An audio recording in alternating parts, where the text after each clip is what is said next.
blindadas, full cuero, sunroof, recibo vehículo en parte de pago, múltiples créditos. Contáctenos al más 569 88 48 94 09 o al más 569 54 02 61 14. Seminuevos nos muestra este Fiat Ducato 16+1, año 2018. Mecánico, diésel, recibo auto en parte de pago, múltiples créditos. Valor oferta. En el 506 y en el 2000 también, que siempre ha habido chorros, maquiavelos y estafados, contentos y amargados, valores y doble. Muy buenas tardes a los seguidores y amigos de Cambalache. Hoy, como siempre, estamos en los estudios de Radio TV El Pingüino con Arturo Storaker, panelista estable y cofundador del programa. Posteriormente se incorporó como tercer panelista don Claudio Moreán, a quien ya ustedes conocen y que está con nosotros durante 3 años en el programa. Le damos las gracias a Pingüino Multimedia, la empresa periodística más grande de la región y de la Patagonia, que hace posible que lleguemos a sus hogares, a lugares de trabajo, en especial a Natales y Porvenir. Cambalache es y será un espacio de opinión política, con comentarios muy personales de quien los emite, analizando desde otro punto de vista lo que pasa en Magallanes y fuera de nuestra región. Estamos en YouTube, nos pueden buscar en esa plataforma digital como Cambalache El Pingüino. Hoy día, sábado 17 de julio, un día de las primarias que son mañana domingo, donde desde Cambalache invitamos a todos los ciudadanos a expresarse en esta primaria por cualquiera de los 6 candidatos y a quien más le guste y que quiera que pueda estar en la papeleta en el mes de noviembre compitiendo para tener un nuevo presidente de Chile. ¿Qué les parece, amigos, si partimos hoy día? No partamos con el tema de las elecciones de mañana, sino partamos de un hecho que va a ser histórico y que va a estar en la historia de Magallanes como en la historia de Chile y de todas las regiones. El miércoles asumió el nuevo gobernador Jorge Fríes, fecha histórica, como lo dije, a mí y a mucha gente le llamó la atención y al propio gobernador, que él invitó a los representantes de las ramas de las Fuerzas Armadas y no llegaron a esta función de mando y que quizás qué se pretendió y cuál fue el mensaje para que las Fuerzas Armadas no asistieran a este evento tan importante como es el inicio de un proceso que hoy día tenemos como principal autoridad política elegida en la región al gobernador. Yo creo que debe existir un protocolo. No quiere decir que los miembros de las Fuerzas Armadas estén subordinados al gobernador. Ellos están subordinados al presidente de la República, al ministro de Defensa. Era otra la relación con el intendente, hoy delegado presidencial. Y eso era algo que dio para comentar. Y lo otro, que el gobernador partió con 2 acciones judiciales: recuperar las platas de los bienes de la Escolmar y exigir los fondos espejos del Transantiago. ¿Se acuerdan ustedes que el Estado está invirtiendo mucha plata, muchos millones de dólares en Transantiago y hubo una ley que dijo, bueno, lo que invierte el Transantiago en Santiago, en la región metropolitana, en el transporte mayor, tiene que también invertirlo en las regiones de Chile en forma proporcional. Parece que en Magallanes no se ha invertido toda la plata que tendría que corresponderle a esta región. Esto lo veremos cómo termina en la justicia, porque ya se ha judicializado estos 2 temas, se va a judicializar, mejor dicho, y veremos qué dice la justicia frente a esto y cómo tiene que reaccionar el gobierno o el Ministerio de Hacienda, que es el que pone las platas frente a todas estas situaciones. Arturo, partimos contigo sobre este.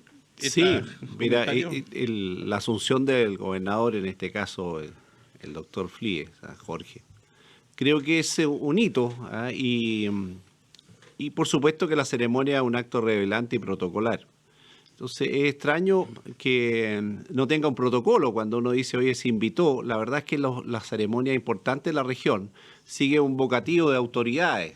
Viene si hay un diputado, un senador, un representante de la Cámara y así sucesivamente, Fuerzas Armadas, etcétera, se consideran invitados por la relevancia y por supuesto la trascendencia que tiene el acto en sí. Ahora, no sé cómo en este caso, porque no conozco el protocolo cómo quedó, quizás todavía no está el protocolo, entonces quizás quisieron dividir bien lo que era gobierno interior, a lo que es obviamente lo que son los delegados, digamos, a lo que son, en este caso, el nuevo cargo de gobernadores. No sea, porque la verdad que es un hito, es un hito que asuma y que obviamente cuenta con la presencia de autoridades. Así que habría que ver bien si fue un problema de que no pudieron ir, omisión o protocolo. No ha salido nada de eso. Solamente lo único que ha salido es extrañeza. Extrañeza es un término bien ambiguo por lo demás. Me extraña que no vengan. En cuanto a los planteamientos, digamos, de la CORMAC, y de los fondos de espejo, Transantiago, yo creo que son actos que han estado circulando antes. El tema de la CORMAC 2.0, me acuerdo que se vio, nosotros lo vimos, te acuerdas que tratamos de recuperar bienes, un departamento, me acuerdo, etcétera. Por el tiempo transcurrido, yo creo que es mejor olvidarse del arrastre que tiene, esas cosas que ya quizás todas están viejas, ya no sirven mayormente para los nuevos intereses de desarrollo que va a tener el planteamiento de una CORMAC 2.0, llamémoslo así. Yo creo que hay que buscar fondos regionales o fondos de desarrollo directamente en alguna fuente de financiamiento y hacer una cosa nueva, moderna, una nueva visión, porque cuando uno se ata al pasado, se ata muchas veces al éxito y al fracaso, hay que tener cuidado. Uno cuando dice vamos a revivir la CORMAC, quizás tan excelente, bueno, recuerda una época, y quizás en esta época eso no funcione o no tenga ninguna cosa buena o positiva para la región. Quizás lo que requiere hoy día es otra visión, otra manera de participar, otra manera de impulsar a los emprendedores que ahora son mucho más que la época. Hoy día están las pymes, las microempresas. O sea, yo me iría mucho más en decir, oiga, yo va a tener el nombre CORMAC para recordar quizás la cosa buena de una época, pero mi planteamiento es totalmente diferente. Esto va a significar un impulso en áreas bien sectorizadas, bien predeterminadas, que sí son realmente un aporte. Creo que eso habría sido más positivo. Ahora las platas que faltan, o las platas que deben, o las platas cómo se emplean, o la plata cómo te castigan, creo que siempre es bueno estar discutiéndola. Ahora irse a un juicio directo antes de ir a conversar, me parece que, o quizás tuviera una conversa previa, que yo no la conozco, pero yo primero habría visto si es posible que esos fondos, o parte de esos fondos, empezaran a llegar en la región con un aumento del presupuesto, por ejemplo, con una manera de compensar. No que llegue el cheque al tiro, toda la plata que se dé, sino que eso va a ser difícil. Yo creo que a veces por las buenas se puede llegar a recuperar esos fondos. Así que son caminos. Yo creo que ese camino lo estudiaron muy bien, porque si llego y el primer día lo anuncio, es que yo tengo sumamente bien que eso es el camino correcto que debe seguirse dentro de lo que es mi esquema de manejo de las gobernaciones. No sé, yo me habría ido por otro camino. Pero cada gobernador, cada autoridad tiene su visión de región. Lo que sí hay que desearle éxito en el traspaso de competencia. Para mí eso es la parte más importante. O sea, de a poco ir viendo todos estos proyectos que están hablando los senadores, de dotarlo de competencia, hacerlo cada vez más fuerte el cargo. Creo que es mucho mejor que la parte mediática. Creo que si me van pasando competencias, voy adquiriendo el puesto, va adquiriendo relevancia y va disminuyendo el puesto del representante del delegado presidencial. No va a desaparecer en este momento, en mi opinión, porque todavía Chile es un país unitario, presidencialista, nos guste o no, y mientras no cambie la Constitución, obviamente hay muchos poderes que están centralizados en el presidente de la República y obviamente el gobernador no los va a tener, o va a tener en parte de ellos, y va a costar. Y es cosa de esperar un año, no es tanta desesperación tampoco. Así que veamos qué pasa con las competencias. Todos los que estamos aquí, Boris, supongo que Claudio, fuimos siempre impulsores de la figura del gobernador. Cuando éramos consejero regional siempre hablábamos de elecciones que vinieron, y hoy día el gobernador. Creo que desde el punto de vista de las regiones es sumamente importante el traspaso de competencias. Así que veamos cuánto va ocurriendo por la presión de los senadores, diputados, por el Poder Legislativo, obviamente por los constituyentes, y veamos finalmente cuál es el resultado. El resto va a haber mucho, yo diría, mediatez. Sí. Claudio, buenos días, Claudio. Buenas tardes, mejor dicho. Hola, buenas tardes ya. Buenas tardes. Mira, yo creo, volviendo al tema del protocolo, como bien lo insinuó Arturo, yo creo que el problema va por ahí. Yo creo que, porque las Fuerzas Armadas son tremendamente legalistas en Chile. Yo creo que a alguien se le olvidó modificar el decreto supremo de reglamentario en respecto a los protocolos. Y capaz que no haya un protocolo específico para estos gobiernos regionales medianamente autónomos. Se hayan quedado en la figura del delegado presidencial exintendente, y a alguien se le puede haber pasado por ahí, porque la verdad de las cosas, y juntando los dos asuntos, creo que uno de los puntos más débiles de esto, y yo lo noto por estos anuncios litigiosos del nuevo gobernador, la asesoría jurídica, y eso lo sabe mi amigo Arturo, siempre ha fallado un poquito a nivel de la administración regional. Es débil, mucho compromiso con algunos personajes, en fin. Bueno, en Chile las cosas siempre se hacen a media. Yo lo vengo diciendo hace mucho tiempo. Nosotros estamos en un territorio que se llama región, pero que en realidad es una provincia. Es un territorio, provincia de Magallanes y Antártica chilena, en lo que significa en cuanto a dependencia incluso mental y normativa del centro del país. Y la verdad es que en este inicio del cargo de gobernador regional se nota, y yo lo estuve, porque no sé, por alguna razón me imaginé que lo ibas a tocar el tema, comparando con la norma constitucional anterior respecto del intendente, me di cuenta que hay un híbrido que nadie lo quiere entender bien. Primero, el intendente o la intendencia regional tenía personalidad jurídica y patrimonio propio. Y la gobernación regional también tiene personalidad jurídica y patrimonio propio. Pero esto es un híbrido. ¿Por qué?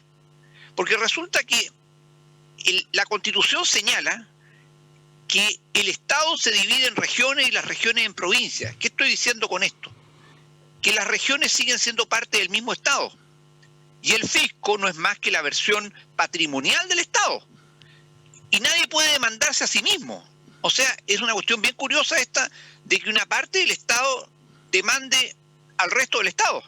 Nadie se puede demandar a sí mismo. Y por eso que no le veo ningún futuro jurídico a esta demanda, independientemente de prescripciones o cosas así. Creo que ahí está fallando la parte de la asesoría jurídica. Pero más allá de eso, y yo por convicción creo que cuando una autoridad asume, debe ser capaz de sublimarse por encima de los intereses de la pelea electoral en su momento, de los sectores partidistas, en fin, y ser capaz de gobernar o ejercer para todos. Y eso significa abrir los ojos y evadirse de sectarismo político, y por eso espero que a Jorge le vaya bien y atine a hacer las cosas bien, pero evidentemente el esquema jurídico administrativo que tiene es muy deficiente. Yo por eso en la campaña anterior no participé en ninguna campaña de candidato a gobernador, pero sí de constituyente. Dije que era indispensable el introducir en Chile el concepto de región autónoma, que no es lo mismo. Evidentemente es algo que está mucho más cerca del federalismo. Sin embargo, y yo quiero hacer presente a los que nos están viendo y escuchando, que el hecho de que tengamos un gobernador regional elegido, en la práctica no es mucho más que elegir al antiguo intendente. Pero la estructura político-administrativa del país sigue siendo la misma y sigue siendo bastante ambigua. Estos cambios, cuando uno conoce y analiza la historia de los países federales, se da cuenta que en realidad estos cambios debieron haberse hecho hace muchísimos años, de abajo hacia arriba. Ahora se están haciendo de arriba hacia abajo, desde la superestructura política administrativa del país.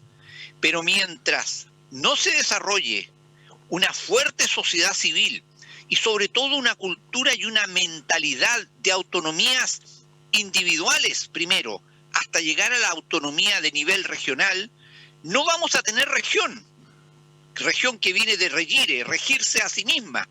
Vamos a seguir siendo provincia, aunque tengamos adelante un cargo que se llama gobernador regional. Pero mira, Claudio y Arturo, yo creo que un paso importante va a ser la nueva Constitución. Dentro de la nueva Constitución, ahí se va a definir el país que la gran mayoría de los chilenos quiere. Y creo que va a estar implícito el tema de la regionalización.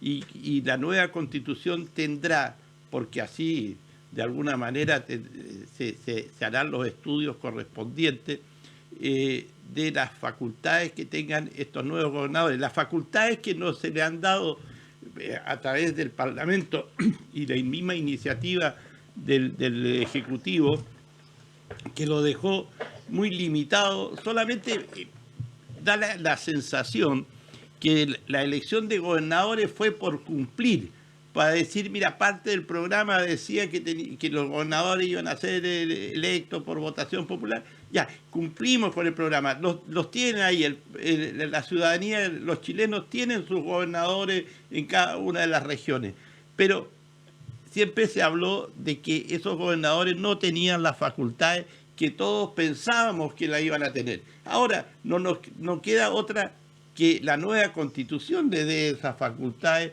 desde el punto de vista no solo al gobernador, sino al concepto de región. Bien lo decía Claudio, y eso es lo más importante, ese concepto de qué vamos a llamar y qué va a ser las regiones en Chile, porque no vamos a copiar de lo que tiene la regionalización o las regiones de otros países.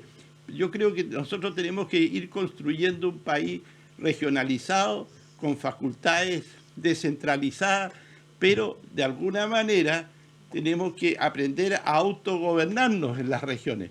Porque siempre se dice, no queríamos darle facultades mayores o porque como que en las regiones no saben gobernarse, solamente saben gobernarse en el centro del país, en la moneda.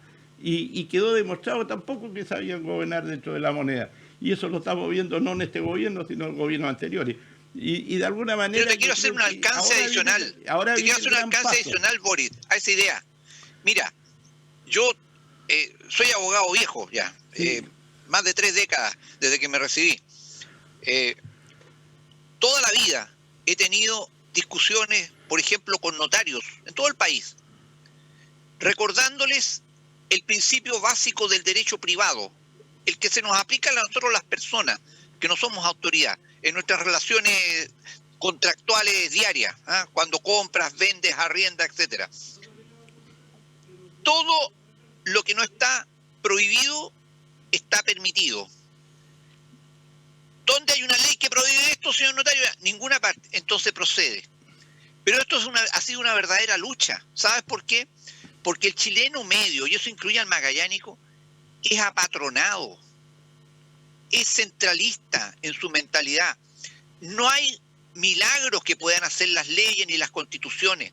Mientras no haya un cambio cultural, educacional y mental, no vamos a avanzar mucho en esto. Y esto quiero ser bien justo, no le echemos la culpa a las autoridades.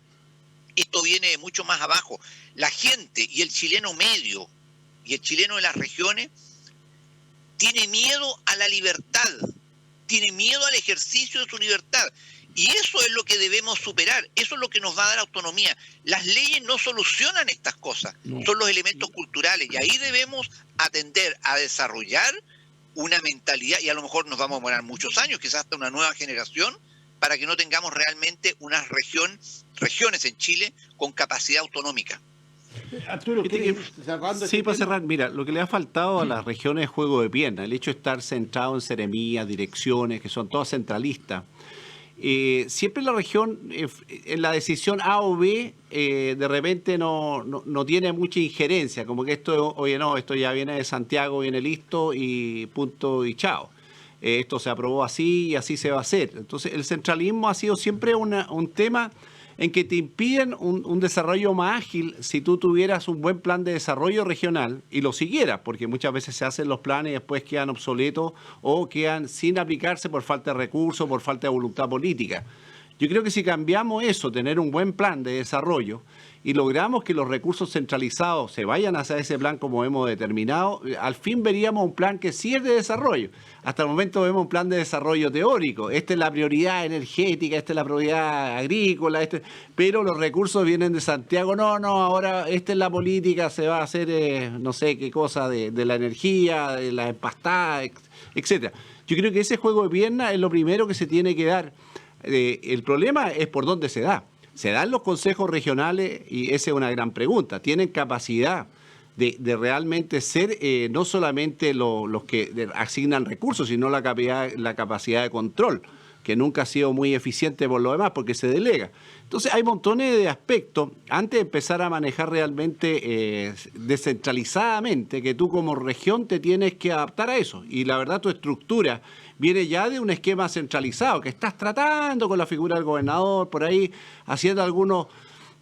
yo diría, es como el huevo o la gallina, ¿qué fue primero? La gallina o el huevo. Oye, le damos facultad, después lo creamos, después le damos facultad. Yo creo que estamos todavía en ese juego y va a ser un juego largo. Así que antes que como región tengamos siquiera un derecho, no de pataleo, sino de direccionar, no hemos logrado mucho. Y eso va a pasar un tiempo porque tenemos una estructura centralizada.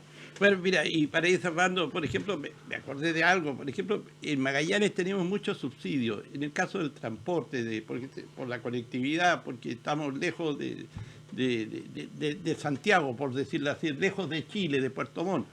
Entonces, y a nivel local también, la conectividad, las distancias no son una de otra cerca. Llegar a Natalia son 240 kilómetros. Ahí, a veces en Europa tú de 240 kilómetros pasas de un país a otro país.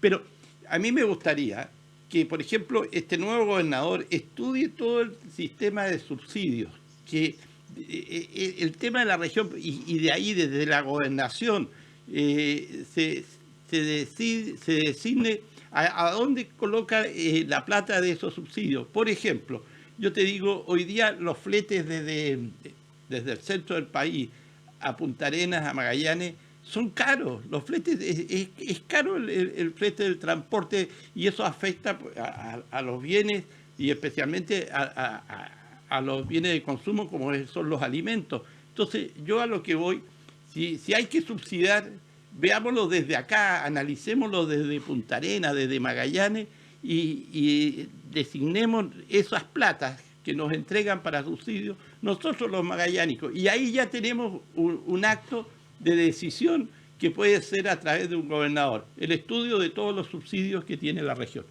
¿Qué les parece a ustedes si pasamos a otro tema? Sí, ¿vale? Lo único que hay que decir que los fondos centralizados son muy diferentes entre ministerio y ministerio. O sea, hablemos de educación, grande, salud. Entonces, empezar a jugar con esas variables es un tema de capacidades también. O sea, cuando uno empieza a manejar directamente una cantidad enorme de dinero, sin una estructura para eso, no va a caminar. O va a caminar defectuosamente, se van a agotar los fondos. Entonces, yo diría que primero, antes de avanzar, cuál es nuestra estructura para afrontar la descentralización realmente. ¿Basta una CORMAC que ayude? ¿Tienen que haber corporaciones de derecho privado? ¿Cuál es la estructura? Y eso no he escuchado mucho, hace muchos años. Bueno, vámonos a un tema internacional. ¿Estás de acuerdo, Claudio y Arturo? El estallido cubano de la semana... del fin de la semana pasada, partamos de que en Cuba hay una dictadura. Eso es lo primero. Yo no sé si alguno no está de acuerdo con lo que yo creo sí que Cuba tiene una dictadura y la tiene por 60 años. Eso lo tengo súper claro. Al no ver alternancia no cabe duda que es una dictadura. Claro, la gente, y lo importante es que la gente en Cuba ya le está perdiendo el miedo a esa dictadura. Primero la dictadura de los Castro y de su heredero.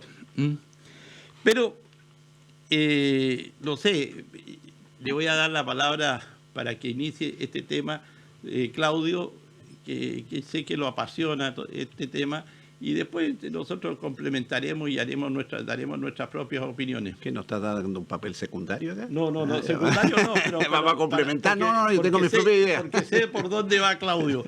Claudio, ¿Por qué vas a saber por dónde voy? A ver qué le achunto. Mira, bueno, sí, nosotros partimos de la base que evidentemente ni siquiera una dictadura, es una tiranía institucionalizada, porque después de 62 años, ahora, buena parte de la política, miremoslo aquí desde la altura, como si fuéramos una jirafa, buena parte de la política exterior del hemisferio occidental en los últimos 60 años ha girado en torno a Cuba. ¿Se acuerdan ustedes? Bueno, éramos chiquititos, ¿no es cierto? La crisis de los misiles de 1962, en que el presidente John Kennedy se puso firme, cuando se descubrió que en Cuba, la Unión Soviética, que era el sostén económico-político de Castro, instaló misiles nucleares apuntando a Estados Unidos, y el mundo estuvo al borde de una guerra. Realmente al borde de una guerra, hasta que el señor Khrushchev tuvo que echar marcha atrás y sacar los misiles. Pero es un hecho que, y pese a que con la caída de la ex Unión Soviética, el patrocinador, sponsor económico permanente de Cuba, se acabó y empezó una crisis, es decir, no una crisis, una falencia económica ya mucho más aguda y permanente, porque la Unión era un país, Cuba, un país ha sido hasta el día de hoy subvencionado, porque su economía realmente no produce para satisfacer ni sus más mínimas necesidades. Sin embargo, Cuba ha sido, con su régimen comunista familiar castrista, porque si bien es cierto, el actual presidente ejecutivo, Miguel, ya ni me acuerdo el nombre, pero no importa, Díaz. porque el presidente del Comité Central del Partido Comunista que gobierna seguía siendo Raúl Castro, que es viejísimo y todo, y que abandonó La Habana justamente el domingo pasado. Se fue a Venezuela, porque la cosa la han visto color de hormiga. Ustedes saben que Cuba cortó hasta la internet, sigue cortada a nivel de redes sociales, en fin. Pero es un hecho cierto que Cuba ha manipulado, en la medida de todo lo que se le ha permitido, la política interna de buena parte de los países latinoamericanos, Chile incluido, y ni hablar de Venezuela. Incluso durante esta semana ha surgido la interrogante, Venezuela es un país controlado por las corrientes políticas que dominan Cuba, el Partido Comunista Cubano, a través de la inserción en territorio venezolano de más o menos 60.000 soldados cubanos de élite que controlan todas y cada una de las unidades militares. Maduro y antes Chávez han controlado el ejército a través de la corrupción del generalato. En Venezuela hay más o menos 2.000 generales, para que se hagan más o menos una idea. Pero la tropa la controlan a través de estas élites cubanas. La idea es cómo se pueden llevar estos 60.000 soldados sin que caiga Venezuela, llevárselos a Cuba para afirmar el régimen cubano que está en este momento en evidente peligro y podría caer. Lo cierto es que personeros cubanos permanentemente en los últimos 30 años, y esto te lo digo porque hasta yo los he visto en viajes permanentes por razones de trabajo al área del Caribe, siempre viajando en primera clase, agentes cubanos que van de un país a otro porque hacen una labor de zapa política permanente y están directa o indirectamente detrás de todos los acontecimientos políticos. Pero ¿qué es lo que está evidenciando? Y esto va a tener alguna repercusión evidentemente en el corto plazo en el caso chileno. Primero, es un hecho, doña Michelle Bachelet, que cuando el primer gobierno Afine fue a conocer a Fidel Castro, hay fotos de eso, muy sonriente, desesperada porque quería conocer al líder de la Revolución Cubana. Ella siempre ha sido partidario de Castro y hoy día, como alta comisionada de las Naciones Unidas para los Derechos Humanos, no se ha dejado caer en Cuba y sacó, creo que ayer, una tímida declaración al respecto, en fin, muy presionada ya a nivel mundial. Es decir, esto le está rompiendo mucho esquema. También se lo está rompiendo, por ejemplo, el señor Jadwe, candidato, por quien sostiene que la pobreza es más sustentable que la riqueza y que nos debemos ser pobres porque con eso tenemos felices. Bueno, Bueno. los que se están levantando en Cuba son los pobres infelices de los cubanos,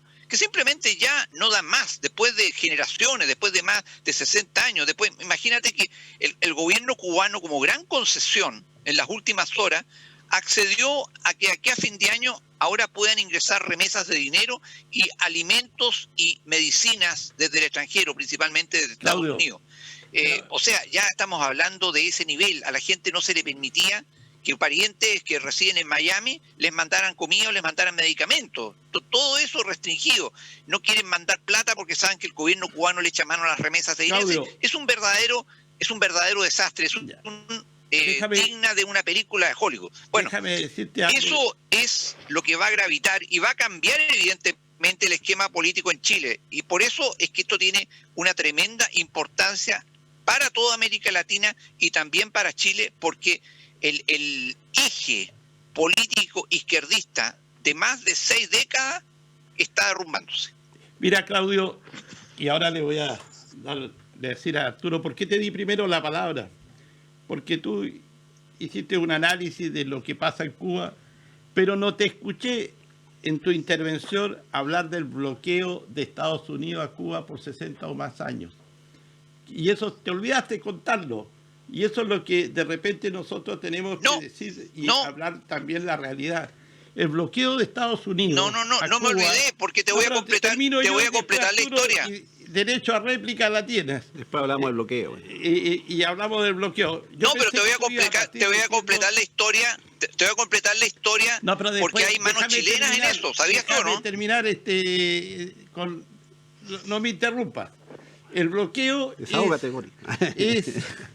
es uno de los actos más criminales que ha hecho Estados Unidos con respecto, no te digo a Castro, ni a los hermanos Castro, ni a la elite del Partido Comunista de Cuba, sino al pueblo cubano, porque lo ha asumido, lo ha tenido en la pobreza por ese bloqueo. Porque está bien, si Estados Unidos quiere bloquearlo, ¿por qué Estados Unidos no deja que otros países como España o Francia o Alemania o cualquier otro país pueda entregarle suministros para que pueda el pueblo cubano salir de esa pobreza? Bloquea todo. ¿Y qué pasa si un país le vende o crea inversiones dentro de la isla de Cuba? Estados Unidos le cierra la llave del oxígeno a ese país o a esos inversionistas. Entonces, yo te digo, yo partí diciendo que en Cuba es una dictadura, hay un solo partido político, y en eso yo creo que estamos todos de acuerdo. Pero también es bueno ver la realidad y no mirarla con un solo ojo, sino mirarla con los dos ojos, porque yo lo que no acepto es que por culpa de Estados Unidos, ¿no es cierto? Como Estados Unidos es el que en el mundo dice lo que el mundo tiene que hacer y cómo se tiene que gobernar y cómo se tiene que vivir, en el caso de Cuba le está diciendo a los cubanos: ustedes tienen que morirse de hambre porque yo no estoy de acuerdo o no estuve de acuerdo con los Castro. Entonces los tiene sumidos en una tremenda pobreza y tienen que rajuñar para poder comer y poder vivir. Y hoy día, ¿por qué se levanta el pueblo cubano? Ojalá que llegue la democracia a Cuba. Eso es todo lo que esperamos. Pero tampoco no podemos dejar que los cubanos se mueran porque los señores de Estados Unidos, los que gobiernan Estados Unidos, así lo quieren, porque es una manera de presión. Y los pueblos tienen que autodeterminarse y ellos elegir sus propios sistemas de gobierno. Arturo. Mira, habla del bloqueo. Después, mira, el bloqueo, difiero absolutamente contigo porque no quería hablar primero del bloqueo, pero ya que lo tocaste, primero que todo, si tú analizas cuánto alimento va a Estados Unidos en medicina, a Cuba lo que es pollo y carne, el 80% sale de Estados Unidos. Ahora, las restricciones que tiene Estados Unidos es la forma de comercializar, no en otra cosa. O sea, si usted quiere operar con ellos, con los dólares, no puede dar crédito. Esa es una de las partes que Estados Unidos dice: oye, pago contado. Ahora, Cuba ha tratado de meterse en otras monedas, ¿no es cierto?, con el euro, con Europa, con las inversiones, Incluso Canadá se le amotinó a Estados Unidos en la última asamblea prácticamente, incluso Estados Unidos, la penúltima, ni votó contra el bloqueo. Barack Obama decía que esto no da resultado realmente. Pero Trump sí. Trump lo único que hizo fue volver al tema de las divisas, al tema económico de manejo. Pero, ¿cuál es uno de los grandes problemas que tiene Cuba? Todo su sistema de administración es obsoleto. Sigue con un Estado centralista, que se supone que es eficiente y no lo es. Sigue con prácticas de casi el siglo pasado. Entonces, en una economía que donde te falla el turismo, y ahí el gran golpe, cuando le falla todo lo que es la remesa del turismo, se joden. Y no es que Estados Unidos lo bloqueó, simplemente no llegaron por el COVID. Entonces, ¿cuáles son los tres factores que afectan la economía cubana? Y viene este estallido social, y digo estallido social porque uno dice movimiento de oposición. No, este es un estallido social y voy a explicar por qué. Primero, el COVID. Cuando empiezan a aparecer fotos de parientes que se le están muriendo en los pasillos, etcétera, que no está la medicina, que el sistema que se supone gratuito, que era un ejemplo para el mundo, no empieza a tener resultados, ya es un gran problema el COVID. Lo económico, indudablemente ya venía arrastrándose hace bastante tiempo y el turismo le da la lápida. Ahí, pum. Y después el Internet. Cuando el Internet hace que de una manera la comunicación y la forma de entendimiento y la forma de asimilar las cosas cambian. El Internet tiene esa ventaja, que la persona ve distintas realidades, se comunica de distintas formas. Y curiosamente el estallido no parte como anteriormente en La Habana, parte en San Antonio de los Baños, creo que se llama la ciudad, que es una ciudad más pequeña. Ahí se propaga rápidamente, sin liderazgo. ¿Y por qué el gobierno cubano toma preso a los líderes de los movimientos de oposición? Porque no quería que se adueñaran de ellos. O sea, un movimiento desarticulado, es más fácil manejarlo como un movimiento que alguien se adueña. Me parece conocido esto en Chile, más o menos, que aparecían después a la foto. Eso es lo primero que toma a los tres movimientos más grandes, a los líderes presos, padre, hijo y otras personas. Algunas se saben dónde están, otras no mayormente. Pero es un camino que ya venía con estallido, ya venía cojeando. Y esto es un estallido social porque parte en varias ciudades, y no es una organización previa ni líderes. Los que se tratan de sumar lo arrestaron. Así que el movimiento sigue, digamos, en este proceso de estallido social, que no es algo que va a terminar. No porque te corten internet esto va a morir. La situación económica es crítica, la de salud también. Así que todo marcha mal para ellos. Entonces, cuando le dicen la culpa al imperialismo, es no conocer cómo opera la economía de Cuba. Por ejemplo, la dependencia que tiene, y que hay una dependencia muy fuerte que se le vino bastante abajo, que era con Venezuela, en materia energética. Y ahí se empiezan a caer las plantas de electricidad. Uno de los grandes problemas que tenía Cuba es que no tenía electricidad, porque obviamente su socio proveedor no estaba funcionando muy bien. Entonces, hay factores que van más allá que simplemente un bloqueo. Que el bloqueo, como digo, no es que está en la nave de guerra como el de los misiles, aquí nadie entra y nadie sale. Es un tema económico. Estados Unidos, queréis manejar dólares, manejáis bajo mi especie. Y Cuba, además, en un momento dijo, aquí ya no es la primera vez que declaran la divisa prácticamente prohibida, y que teniendo serias consecuencias para su economía. Entonces, acá, primero, es un Estado ineficiente, que no es capaz de estar a la altura del movimiento, no se adapta a estas circunstancias. El COVID lo golpea fuerte, lo golpea más fuerte todavía el tema de que se cierra el turismo, y no reacciona. Y es el país de los más endeudados. Entonces ya nadie le presta plata, todos le quieren cobrar, y tiene un grave problema, digamos, para adelante. ¿Y esto qué hace? Que las poblaciones empiezan a sublevarse, empiezan a pedir demanda.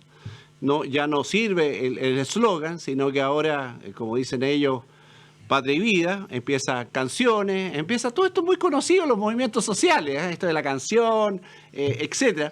Entonces uno cuando mira esto es como que es una contrapartida de lo que ha sucedido acá y ha sucedido en otras ciudades de Latinoamérica, pero que está afectando fuertemente al régimen cubano. ¿Y qué es lo que primero que hace? Llamar a la contrarrevolución, como si hubiera habido, algunos dicen que hay una revolución teórica, digamos, que esto está matando la revolución, etcétera, y por supuesto que el mensaje que da, obviamente, el que se llama presidente allá, o no sé el título exacto que tiene, sale en todos los medios y obviamente es criticado en todo el mundo. Incluso, digamos, en los países que a veces tenían una cierta mano larga con lo que era el tema de Cuba. Acuérdense que Cuba está en los derechos humanos, es miembro de la Comisión de la Organización de las Naciones Unidas. O sea, que hay muchas contradicciones y es muy divertido. El país que más viola es miembro de la Comisión, por eso quizás estaba muy callada nuestra expresidenta, digamos, de abrir la boca. Así que en general el bloqueo, cuidado, Europa, Canadá y varios países se lo saltan olímpicamente. El tema es que si tú transas dólares, tienes que pagar inmediatamente. No hay crédito en dólares. O sea, la moneda americana, Estados Unidos pone restricción de no manejo ahí. Además, también la medida que te van alzando, ahí está la ley que sacó un senador, Herman, no me acuerdo el nombre exacto, hace mucho tiempo atrás, que a medida que se va democratizando, va soltando las amarras, digamos, y va liberando cosas. Entonces, cuando se habla de la falta de medicamentos, no es por el boicot. El boicot se pueden llevar medicamentos, eso no es el problema. Alimentos también. Si es de Estados Unidos, tenéis que pagarlo. No hay crédito. No, eso no lo dicen los cubanos, Arturo. Pero si eso es lo que está en la ley americana. Porque pero no lo dicen los cubanos. Te puedo dar la fuente. Como tú lees.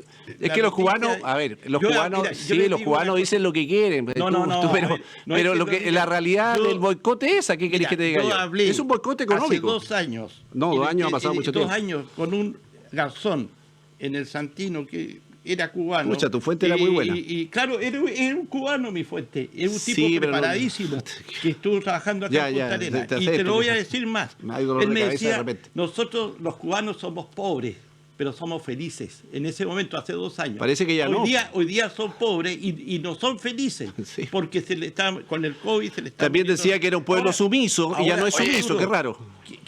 Oye, brother, ¿qué tú dices? Oye. Sí, pero... ¿Qué tú dices? Oye, que son felices. Mira, hay 2 clases de cubanos en Chile. ¿Qué cosa? Los que están en contra y los que están a favor. Y los que están a favor te dicen siempre este tipo de cosas. Yo los conozco de muy cerca. Y a más de algunos le he dicho, y oye, brother, ¿qué estás haciendo tú en Chile entonces? Vuélvete a Cuba. Si allá eres feliz, ¿para qué trabajas aquí? No, bueno, si yo no estoy defendiendo el régimen cubano, Claudio, yo lo que estoy diciendo pero es que mira, siempre la izquierda internacional, y lo sé por experiencia de vida, esto me recuerda, siempre el marxismo ha creado consignas como la CIA y el imperialismo norteamericano. Nunca olvidaré que era a mediados del año 73, yo era un joven dirigente estudiantil de la FECES en Santiago, de un liceo, miembro de la FECES, el Instituto Nacional, y tuve una discusión con un operador político comunista, a quien le dije que en Cuba se violaban los derechos humanos. Y me dijo, los derechos humanos son un invento de la CIA y del imperialismo. Y eso me marcó para el resto de la vida. ¿Cómo nos cambia la vida, no? Pero hay que darse una cosa, mira, los periodos en esto. Cuando Castro se tomó el poder en Cuba, Estados Unidos lo apoyó. El nivel socioeconómico de Cuba, según los índices económicos de la época, eran similares al de Italia, país azotado por la guerra y todo, al de Italia. ¿Era acaso el mejor nivel de vida de toda América Latina excepto Argentina en ese momento?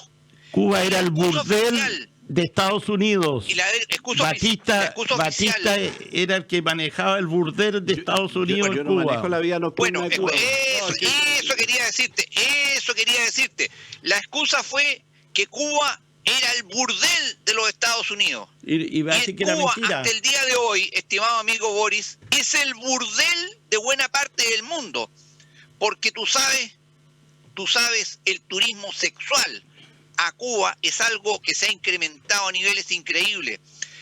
Cuba tiene una de las mejores playas del mundo, Varadero. Están casi todas, si no todas, las grandes cadenas turísticas españolas. Hay una inversión multimillonaria desde principios de los años 90. Así que no hay sanción a los que invierten ahí. Lo que pasa es, como dice Arturo, el problema está en que la economía cubana nunca ha producido nada. No produce divisa. Entonces, ¿con qué va a comprar? Y no tiene acceso a crédito. Lo que pasa es que mientras dependió la Unión Soviética, eso no le importaba porque era subvencionado. La crisis terrible vino cuando cayó la Unión Soviética, ya hasta que 10 años después Chávez les entregó Venezuela y los dólares del petróleo venezolano. Y tú sabes cómo sobrevivió durante más o menos 10 años, si no más. Cuba lo hizo gracias al aporte de uno de los jerarcas de la Unidad Popular chilena, Anselmo Zule, que le creó a Castro un sistema de factoring internacional que yo lo conocí bastante ingenioso. La verdad es que de esa forma pudo superar por mucho tiempo la falta de divisas y la falta de crédito. Pero lo cierto es que el problema de fondo es que la economía cubana no produce nada porque, amigo Boris, el socialismo nunca ha podido producir nada. El socialismo produce pobreza, nada más que pobreza. Hay dos sistemas económicos en el mundo, básicamente, y uno de ellos, el socialismo, solo produce pobreza. Y Cuba es la mejor demostración. Y agregando y confirmando lo que dice Arturo, qué pobre que es China. La Internet fue el China es factor tremendamente detonante. pobre, está dominando económicamente al mundo y China es un país comunista. Porque adoptó el capitalismo como sistema económico. Los chinos son muy ingeniosos. Los chinos son muy ingeniosos, pero te aseguro que los cubanos no son nada tan ingeniosos. ¿Sabes por qué? Mira, en Estados Unidos ellos dominan prácticamente el distrito de Miami-Dade. Te contradices. Bueno, yo creo que mejor dejémoslo hasta acá el tema, porque pero, vamos a entrar en dime en directo. Bueno, pero se va a acabar el régimen castrista, eso te lo aseguro, cuestión de tiempo. No, yo el boicot no estoy de acuerdo, Boris, porque los antecedentes son contundentes. No, porque uno lee, Boris. Y tiene la mentalidad de la derecha. Y punto. Yo tengo otra mentalidad distinta a la de ustedes y pienso que las sociedades deben ser distintas y que todos tenemos que buscar que la brecha entre los que más tienen y los que menos tienen sea más chica. Y no sé, como en Chile, que son 400 veces. Bueno, vámonos a otro tema. Ándate a África ahora, por favor. Vámonos, que esto sí que nos concierne a nosotros los magallánicos. Pasamos a fase 4 en el tema del COVID, de la pandemia. Por un lado le da un tremendo respiro a la actividad económica. La gente salió, lo vimos días ayer, los restaurantes llenos, por todos lados, como que la gente necesitaba salir, sentirse libre, ya no tener, lo único, el toque queda comienza a las 12 de la noche, pero esta fase 4, con esta tremenda libertad, que es parte de lo que el ser humano siempre quiere, sentirse libre y hacer lo que estima y quiere hacerlo, de alguna manera podemos sufrir una oleada de contagios si no cerramos bien las fronteras, si no nos cuidamos, si no mantenemos el uso de la mascarilla, el distanciamiento. O sea, no porque pasamos a fase 4, hoy día tenemos que andar todos juntos ahí, abrazados, etcétera, etcétera, sin mascarilla, etcétera, etcétera. No, yo creo que debemos guardar el sentido de lo que son los protocolos, porque si no, el remedio puede ser peor que la enfermedad y de alguna manera volver otra vez a fase 1, fase 2, yo creo que eso sí sería mortal para nuestra sociedad magallánica. Arturo. Mira, como todas las aperturas son bienvenidas, también conllevan responsabilidades y por supuesto que hay alarmas de variedades del virus que no se tiene suficiente estudio. Algunos dicen, oye, reaccionan bien, hay que dar una tercera dosis a ciertos núcleos de la población que tienen enfermedades o ciertas cosas que lo hacen necesario reforzarlo. Entonces vienen las buenas y las malas noticias, o sea que este virus muta y las mutaciones no sabemos con certeza cómo va a afectar la vacuna. Lo que sí, de repente también llegan buenas noticias. Estaba leyendo hoy día que se había descubierto dentro de los estudios de los antígenos, un superantígeno, digamos, que era como la supervacuna, que operaba muy bien en laboratorio, evidentemente, todavía no ha pasado a fase de los seres humanos, en que combatía prácticamente las variantes, o sea que sería el santo grial, digamos, de las vacunas a futuro. Yo creo que se ha avanzado mucho en materia de medicina, en materia de poder, por lo menos, operar más eficientemente frente a un virus, algo que uno no ve, y que sí se sabe en que está conviviendo con nosotros, o sea, de alguna manera va a atacar de nuevo, no sabemos cómo, si va a ser pronto, va a ser mañana, pero lo que sí se ha visto en el mundo, que cuando llegó la variante Delta, fue realmente la forma de propagarse y cómo pasaba, era una cosa realmente abismante su velocidad. Ahora, Chile tiene, por lo menos comparado con otros países, un alto nivel de vacuna y por lo menos la última cifra entregada muestra que tiene eficiencia el estar vacunado. Hay gente que se afecta, pero la verdad no para las patitas. O sea, el impacto es mucho menor lo conllevan bastante mejor que el no vacunado, que eso generalmente terminan, si tienen alguna enfermedad, se mueren. Estos otros la pasan mal, algún simple resfrío. O sea, la posibilidad de estar vacunado y tienes antígenos dentro del cuerpo, débil o no débil, te hace afrontar mejor. Ahora la discusión es cuándo te tienen que pinchar de nuevo o van a descubrir algún nuevo antígeno, digamos, bastante superior, y logramos salir de esto de una manera, yo diría, positiva. Ahora, por supuesto que la reactivación es necesaria. Inglaterra, con mucha crítica, ha empezado a abrirse porque dice que ya es insostenible mantener las restricciones como se habían estudiado hasta ese momento. Entonces hay distintos experimentos, distintos resultados. Hay países que la primera onda, digamos, de virus le fue bien, ¿eh? En la segunda le fue mal. Entre esos Cuba, no es por nada, pero Cuba la primera le fue bien, la segunda le fue pésimo. Y ahí está con el estallido social. Entonces hay variantes, o sea, cómo influyen. Ellos dicen, oye, tenemos nuestra vacuna, pero no ha progresado rápido en vacunarse. Por lo menos la vacuna acá se vio que generó un aspecto positivo, y ahora simplemente hay que tratar de que la variable es que no se sabe bien cómo va a operar la vacuna, se retarden en llegar hasta que haya un remedio, o simplemente porque no la vamos a poder controlar. O sea, ustedes ven que siempre pasa que se metió por ahí o por allá, a pesar de todos los controles de frontera, que el de antígeno no lo pilló, etcétera. A pesar que ha mejorado mucho el que busca la variable Delta. O sea, hoy día hay un antígeno que es solo para la variante Delta y lo pilla rápidamente. Pero el factor humano siempre existe, el tipo que lo pillaron después, que no, el papel era falso, que entró por un medio. Pero vamos bien, pues. Como yo creo que estar en fase 4 acá en Magallanes, después que la vimos dura, porque el número de muertos en Magallanes es como que se hubiera caído un avión sobre la ciudad, ¿no es cierto? Hubiera matado a bastantes personas. Entonces uno a veces tiende a hacer como que, oye, se murieron 200, oye, 200, un accidente de 200, chuta, que es preocupante, o sea, no la llevamos tan pelada la cosa, ¿eh? Y yo creo que no hay que, uno trata de olvidar los malos momentos, ¿eh? Como que se van quedando en la nebulosa. Yo creo que hay que tenerlo súper presente y mantener esto de ocupar las medidas preventivas mínimas, el lavado de manos, la mascarilla, el contacto social, tratar en lo posible no muy con gente que uno no convive normalmente. Hay que tomar precauciones y cada vez las autoridades de salud irá dando mayores normas o mejores normas, diría yo. Así es. Claudio, tú viajaste y puedes contarle un poco tu experiencia. ¿Cómo te sentiste? ¿Te sentiste seguro viajando y volviendo a Punta Arenas? Sí, una cosa es sentirse seguro y otra cosa son las molestias propias de esta situación, a las cuales uno no se acostumbre, a pesar de que debo decir con tristeza que veo que buena parte de mis compatriotas se han acostumbrado a vivir sin libertad, porque eso es lo que ha acarreado esta pandemia. Aquí las noticias destacan tremendamente cualquier cosa negativa, como fallecimiento, que por supuesto es algo negativo, pero lo multiplican y lo amplifican. Sin embargo, nadie te dice que comparativamente en las tablas estadísticas no ha habido ni un muerto más que el año pasado o el año antepasado.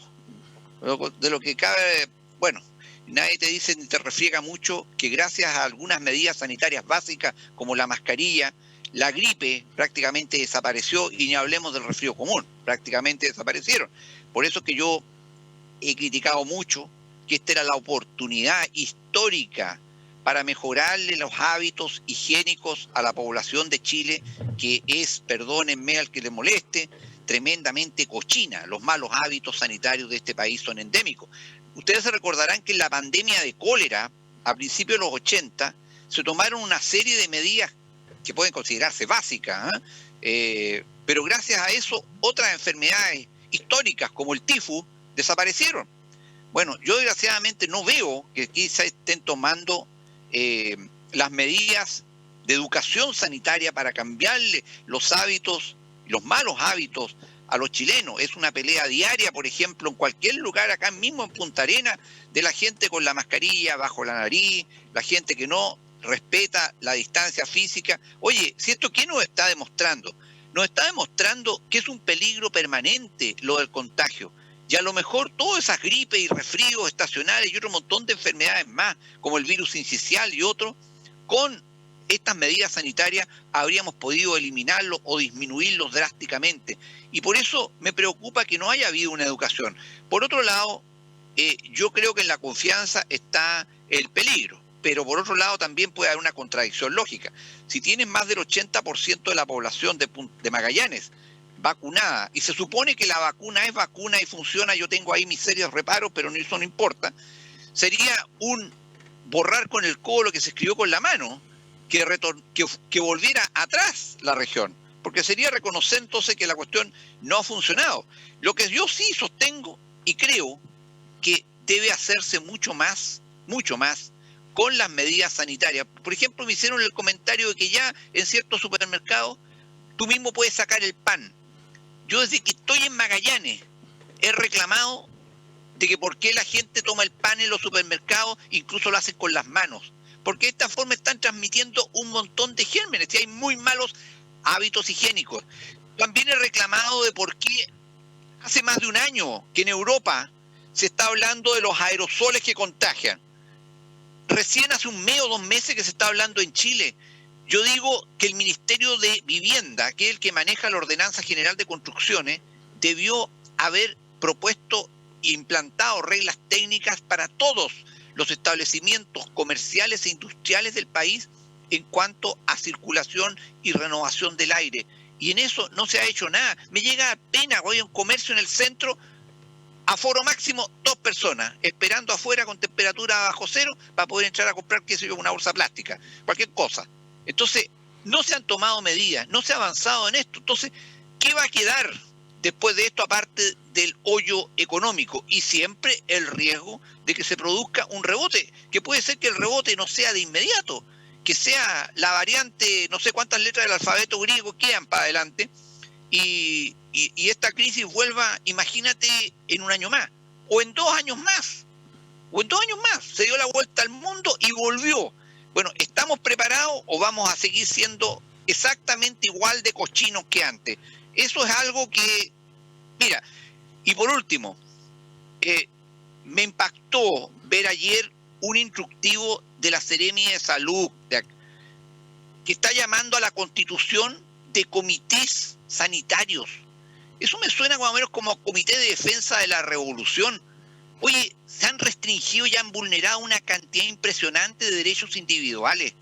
Yo le mandaría que el mensaje al señor Seremi de Salud, que no se meta entre las patas de los caballos.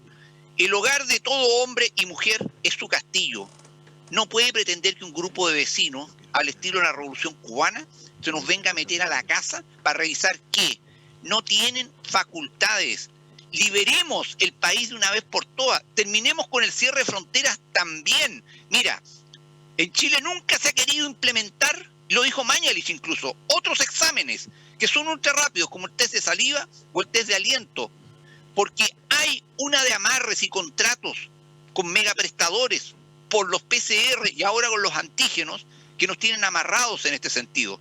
Si confiamos en la tecnología, confiamos en los test, confiamos en las vacunas, terminemos entonces con estas restricciones. Si el ser humano no puede vivir ahogado, si no es vida vivir sin libertad, pero libertad con responsabilidad, pero hay que guiar a la gente y desgraciadamente me temo que aquí no se ha hecho nada. Yo espero sí que no haya retroceso de fase, sería impresentable. ¿Con qué excusa lo harían? Que no funcionaron las vacunas. Hasta ahí nomás llegamos. Pero mira, Claudio, por lo que he estado leyendo hoy día temprano en la mañana, la Sinovac emitió un comunicado que en Chile el 2% de la gente que se vacunó se contagió de nuevo. Pero de los gente que se vacunó con Sinovac no ha muerto nadie de la gente que se vacunó. Uno dirá, pues, habrá algo de propaganda, qué sé yo. Y por otro lado, dijeron que la capacidad que tiene la vacuna, digamos, de efecto, dura más o menos un poquito, 6 meses, un poquito más. Lo que sí se viene es una tercera dosis en que todos nos vamos a tener que vacunar, porque aparte que las vacunas, y como todas las vacunas, el caso de del resfrío, de la influenza, nos vacunamos todos los años. Con esta vacuna, una vez que ya, porque en este momento somos nosotros un experimento, No te olvides que esta vacuna salió en un año, todas las vacunas en forma tan rápida, que vamos a ver, y contra esta vacuna, contra este virus, nos vamos a tener que vacunar todos los años hasta que se encuentre la dosis exacta para que la vacuna dure un año. Y eso es parte del experimento que están haciendo los laboratorios y los científicos. Arturo, sí, lo que tú señalabas, esto es lo que tomó Sinovac, 2.000 o 2.500 personas, que son los que fueron los voluntarios de la vacuna en Chile. Sí. Y con ellos se ha estado estudiando, obviamente, de una manera científica, estadística, de los porcentajes de infectados y lo demás. Y eso lo tienen que extrapolar y estudiar lo que pasa con la población. Ese es un proceso normal.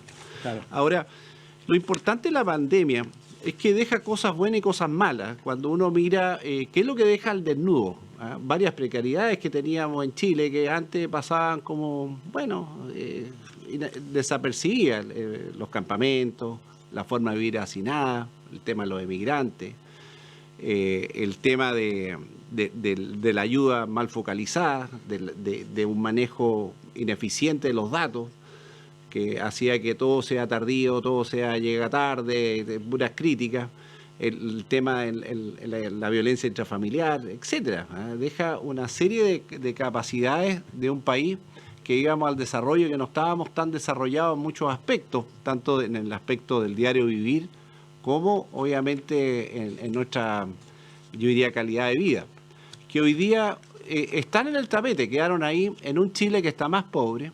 Obviamente que si uno ve el nivel de endeudamiento que tenemos hoy día, es alarmante. Nosotros estamos viendo el crecimiento que tenemos este año, 7 y tanto, y las proyecciones quedaron cortas, estamos bien, pero estamos quemando dinero, estamos endeudándonos y ya está subiendo el precio del dinero. Entonces, vemos que sectores económicos que ya no recuperaron el empleo tampoco. Hay como 800.000 trabajadores que no se ve que no vuelven a sus empleos tradicionales. Dentro de eso, algunos hablan de 1 millón, por lo demás hoy día, que están las mujeres, que el estado precario, que tenían mucho empleo, que eran muy sensibles a un pequeño movimiento y caían obviamente en la línea de la pobreza, algo que nosotros ya pensábamos más erradicado. O sea, la pandemia está dejando una serie de tareas que hay que afrontarlas y que una incertidumbre política tremenda que hace que todo esto va a ser lento. Porque mientras no salga la Constitución, que los inversionistas, las prioridades, un parlamento que va para allá y para acá, creo que la población va a seguir en protesta, va a seguir habiendo estallidos sociales de distintas formas, quizás a la que vimos anteriormente, porque la solución de estos problemas se ve cada vez más difícil en un país que no crece, que demanda mucho más cosas, obviamente no hay respuesta. Entonces creo que la pandemia nos ha dejado en un mal pie, del que venga posterior, el gobierno que venga, va a tener que afrontar una serie de desafíos, partiendo del endeudamiento, partiendo de que tiene que solucionar prioridades, muchos van a quedar afuera, quién ordena quién va primero, quién va segundo y quién va último. Estamos en una situación como típica preelecciones, con mucha expectativa, todos diciendo, oiga, aquí viene la repartija, pero ¿cómo, ¿de dónde sacamos la plata? Bueno, eso ya aquí, puro chamullo nomás, que no nos convencen a nadie. Y yo creo que, en definitiva, no hay como una solución clara al gran problema que estamos afrontando en los distintos ámbitos de lo que hemos visto durante la pandemia. O sea, esta ola de la pandemia, al retirarse, ha dejado al descubierto otro Chile. Un Chile mucho más complejo, un Chile con mucho más demanda, un Chile que es distinto y ha costado asimilarlo, todavía no se asimila. Si íbamos tan bien y ahora estamos tan mal, ¿qué pasó? ¿A dónde nos perdimos? ¿Qué pasó con el Chile? Una serie de cosas que nos hacen estar realmente, yo te diría, algunos enojados, a otros preocupados y otros diciendo aquí es el acabose. O sea, la pandemia ha dejado que viene grandes cambios que no sabemos todavía cómo afrontarlo. O sea, hay cosas inconclusas todavía y que hay que meditarlas bastante más. Y si no hay diálogo, yo creo que francamente vamos directo al abismo nomás. Bueno, pero eso lo vamos a ir viendo de acuerdo a cómo se vayan dando. No, ya lo vimos, lo que pasa es que hay que ver la solución. Las soluciones. Bueno, vámonos, nos quedan 15 minutos de programa, vámonos al último tema del día de hoy. Mañana son las primarias de 2 sectores políticos. A los candidatos los vamos a nominar para evitar cualquier tema de que no se puede decir, propaganda. La propaganda o algo. Yo le voy a decir el triunfo del candidato B. Ustedes si en su casa imagínense quién es el candidato B. En esta primaria sería un terremoto político sin precedentes. Como dice, una bomba de racimo para la izquierda, especialmente para la democracia cristiana y su abanderada, la presidenta del Senado. El candidato B es un candidato inesperado. Cuando se inscribieron las candidaturas, el candidato J iba muy adelante, el candidato B iba atrás, casi ni marcaba. Pero hoy día, a horas de esta primaria, B y J están casi empatados. Y de alguna manera, para mañana, el resultado de estas primarias, en lo que significa el pacto Apruebo Dignidad, va a ser muy interesante por lo que pueda pasar para noviembre, de qué manera se va a resolver, y en este caso el Partido Socialista, el PPD, los radicales y la propia democracia cristiana, qué determinación van a tomar respecto si triunfa B o si triunfa J. Va a ser realmente un hecho que no se tenía previsto dentro de la política chilena. Y en el lado en el otro lado, el candidato L está posesionado, pero dice que el candidato S lo podría derrotar, y ahí sí que se crearía otro conflicto, porque el candidato S es independiente, no pertenece a partido político y es como el candidato de la moneda, el candidato de los grupos económicos, y ahí también se produciría una reestructuración de la política de la derecha chilena hoy día a partir de lo que pueda pasar mañana. ¿Quieres hacer un comentario respecto a la elección de mañana? Para mí, primero que todo, las primarias, ¿cuánto motivan al elector? Ese es un tema que, si analizamos la historia, es para decir, no ha ido mal con las primarias en la motivación de votar. Yo creo que la difusión no ha faltado. Yo diría que, si ven, ha habido franja, ha habido un montón de participaciones.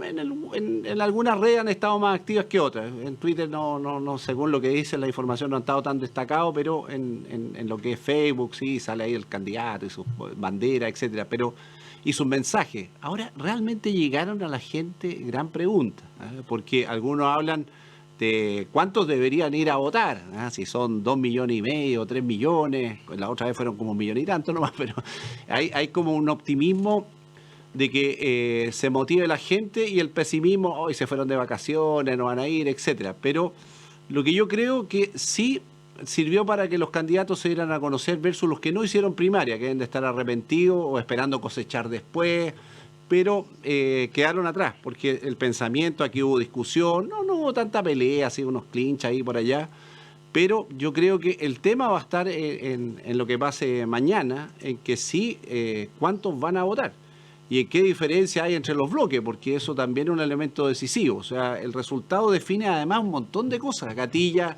los que tienen ambiciones de ser los generalísimos los candidatos, los que quieren ir a diputados, los que quieren ir a...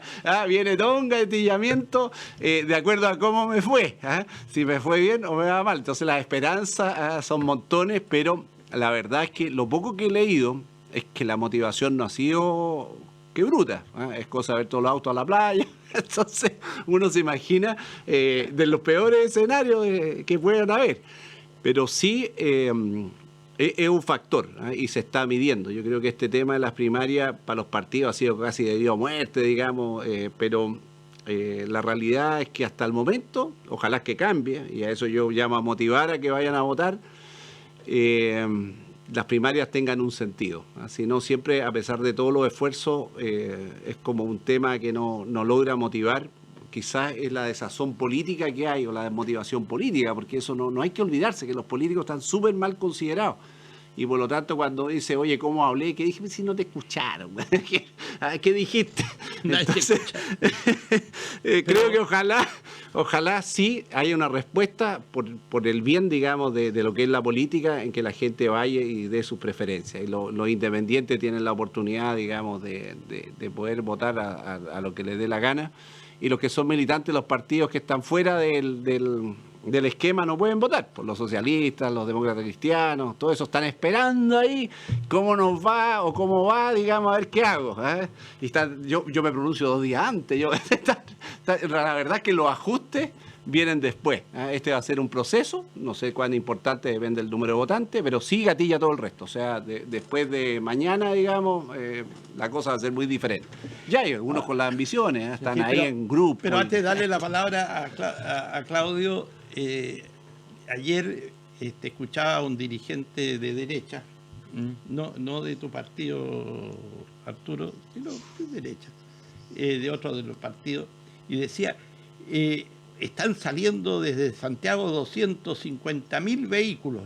Por lo tanto, no esperamos una gran votación.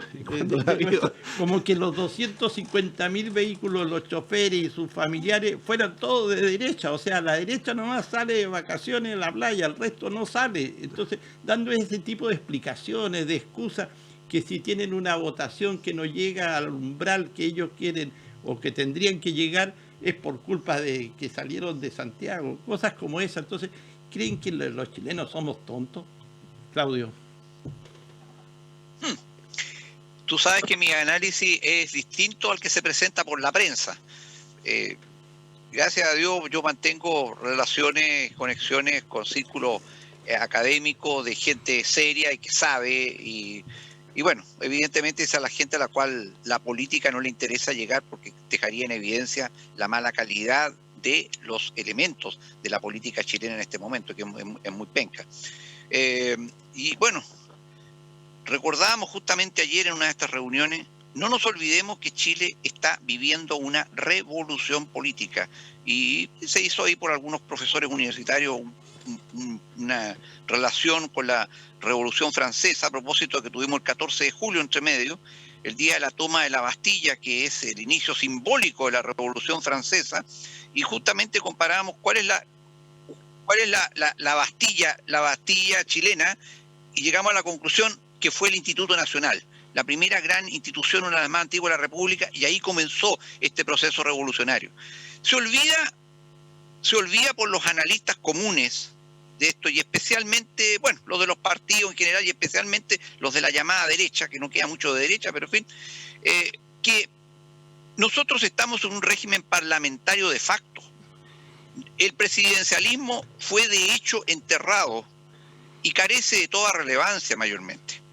Entonces, nuevamente, esta pseudo derecha va a cometer el mismo error que cometió en el año 2017, de no preocuparse de las parlamentarias, porque yo no veo ninguna actividad ni preocupación por realmente cambiar y mejorar sustancialmente quienes van a representar determinadas ideas para la próxima campaña parlamentaria. Porque es una cuestión de la lógica más elemental. Cuando tú haces más de lo mismo, tienes el mismo resultado. Y si el resultado ha sido malo, nuevamente va a ser malo.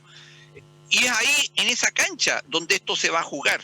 Porque, por otro lado, se está construyendo, no en la convención constituyente, no se está redactando una nueva constitución. Han pasado 2 semanas y no han redactado nada, no han hecho nada en esto.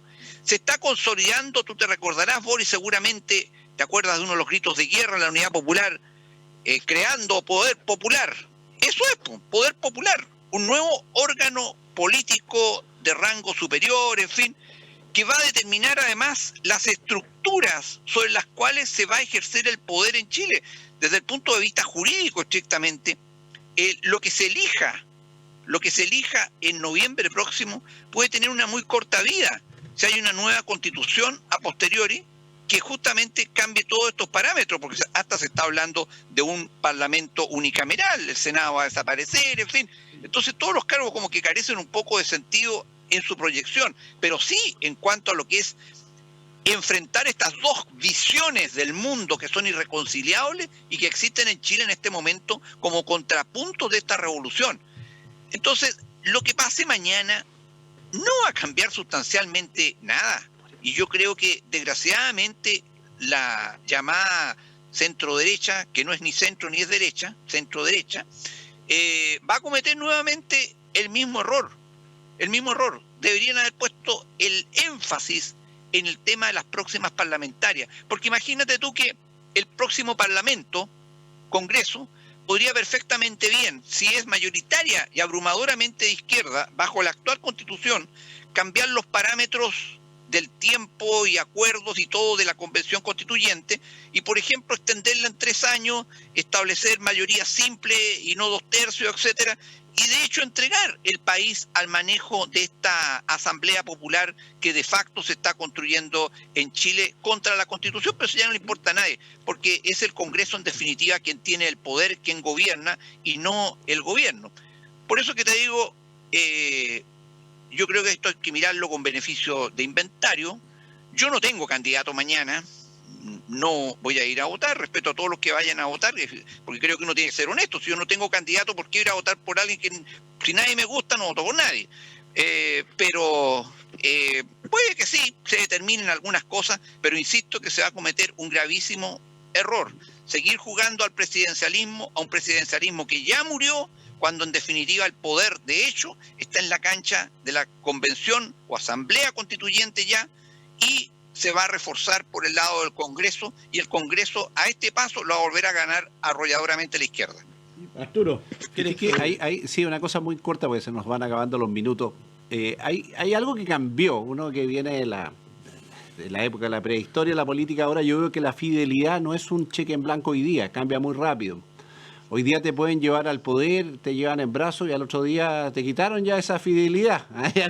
Ya se termina muy rápido. O sea, así como hoy día decimos en la Asamblea Constituyente, ¿hasta cuándo dura la fidelidad sobre ella? ¿Qué va a ser la cosa? Y cuándo empiezan las críticas y empieza el problema.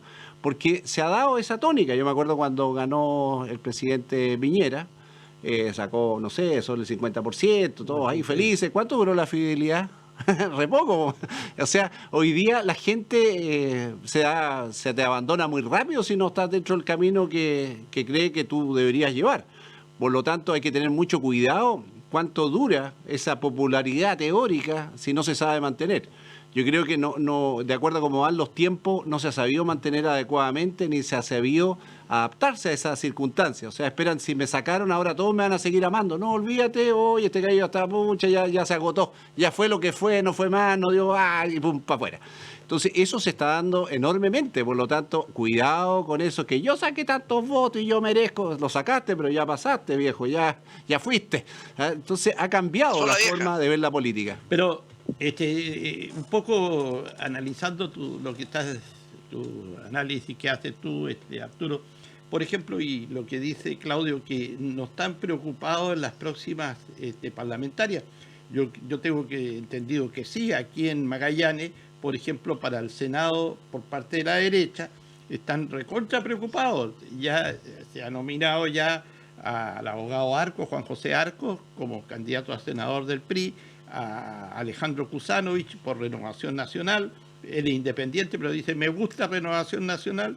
Y Sandra Mar, que está viendo, que salió en la prensa, de que sería, digamos, la candidata por la UDI a senadora, porque no hay que olvidar que está el tema de la paridad. Puede ser 2 hombres, una mujer, o 2 mujeres y un hombre en la lista. Para el cargo son 2 senadores lo que se elige acá en nuestra el distrito y región, y de alguna manera ya como que la lista en sí estaría conformada, la lista de la derecha. En la parte de los otros partidos todavía no tenemos idea quiénes van, quiénes son, porque ahí sí que hay una bolsa de gatos. Yo creo que en Boris, está la bolsa de gatos en todos lados. Pero yo creo que la derecha está un poquito más ordenado. ¿Será porque tienen menos gente o menos apetito, o más apetito y se están pateando debajo de la mesa? Eso sería un poco... Los primeros son los que más rápido caen. Claro, sí, eso es cierto. Y lo otro que comparto con Claudio, esta semana he estado viendo y analizando y escuchando el tema de la Asamblea Constituyente. Realmente ahí sí que hay otra bolsa de gatos. Me llama la atención. Nosotros elegimos gente para que se ponga a trabajar, que trabaje, y no entre los dime y direte. El otro día Baradí no sé, dijo unas frases bastante que después tuvo que retroceder y pedir disculpas. Yo te digo una cosa, creo que hay que ponerse a trabajar. Esta asamblea... Una palabra difícil, trabajar. Sí, en Chile trabajar, la palabra es bien difícil. Y de alguna manera, yo te digo, el tiempo va pasando muy rápido, ya van 2 semanas, tienen 1 año para sacar la nueva Constitución, y al paso que van, yo creo, y en los acuerdos que están tomando, a veces algunos se están extralimitando en lo que el sistema... el poder que le da el sistema para poder hacer una nueva Constitución.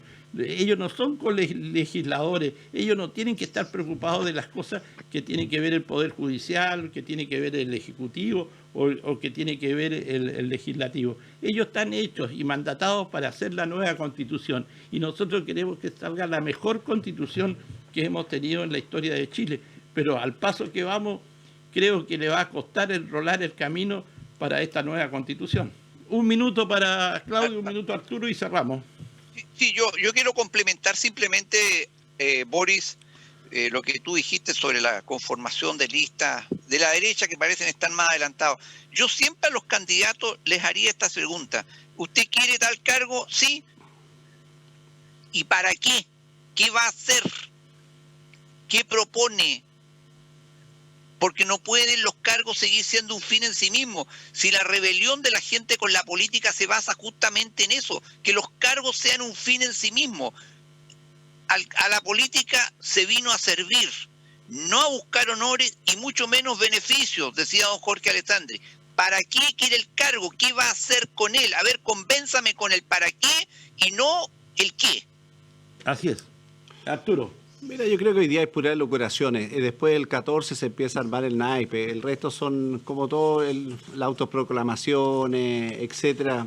Yo digo, oye, pasemos cada etapa. Ahora algunos dicen aquí estoy. Es natural que la gente que ha participado en elecciones le quedó el bichito y diga, pucha, ahora es mi oportunidad, no me dejen afuera.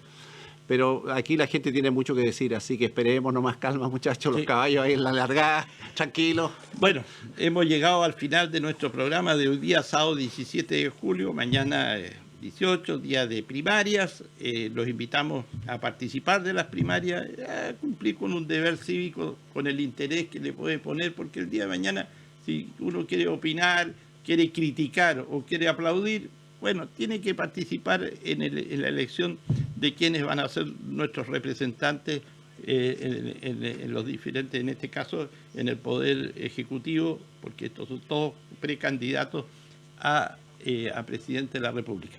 Le deseamos que tengan una feliz fin de semana y lo estamos viendo y escuchando, gracias a Pingüino Multimedia, el próximo sábado a las 13:30 o 13:45 horas. Chao, chao, chao. Chao, chao. En el mismo lodo todos manoseados.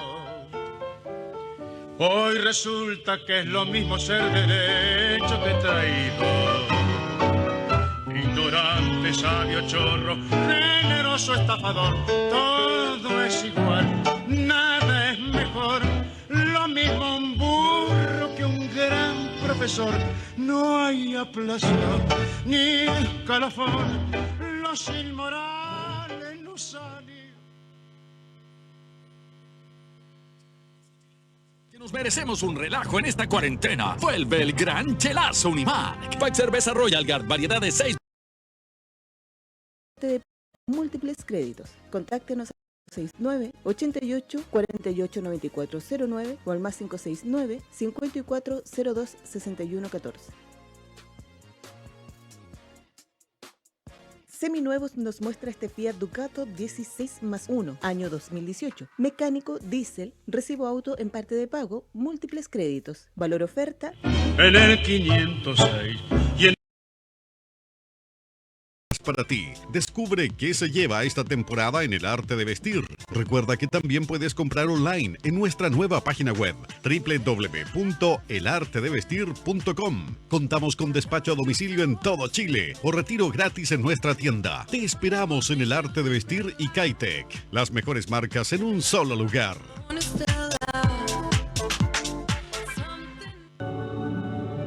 hablan del trabajo todo el día. Ya no hay horario. ¿Cómo le digo a la profesora que no entiendo nada? Necesito un respiro de este encierro.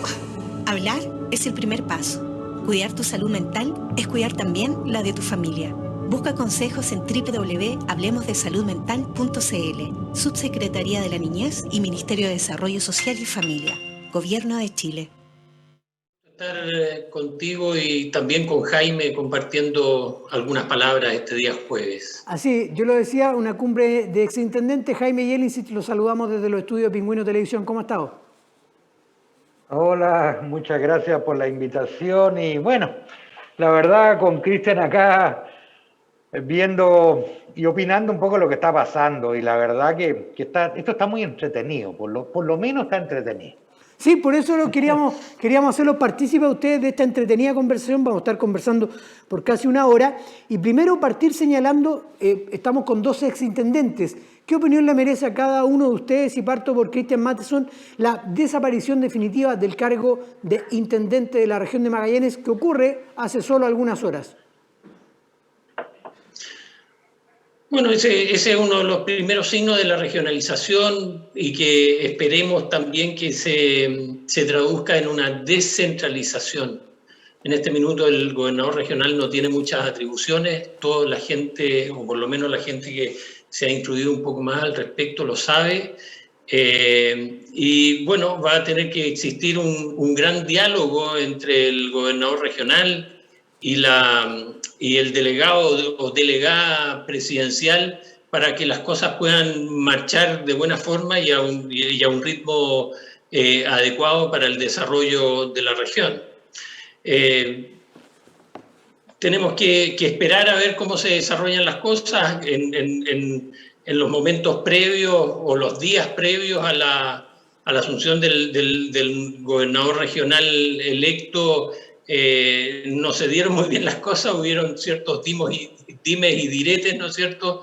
Pero esperemos que todo se vaya solucionando y que podamos avanzar y desarrollar Magallanes como toda la gente lo espera. ¿Usted cree efectivamente, Cristian Matheson, que esto es el comienzo de una descentralización efectiva en el país? Porque lo veo que usted mismo dice que son pocas las atribuciones que puede tener un gobernador regional.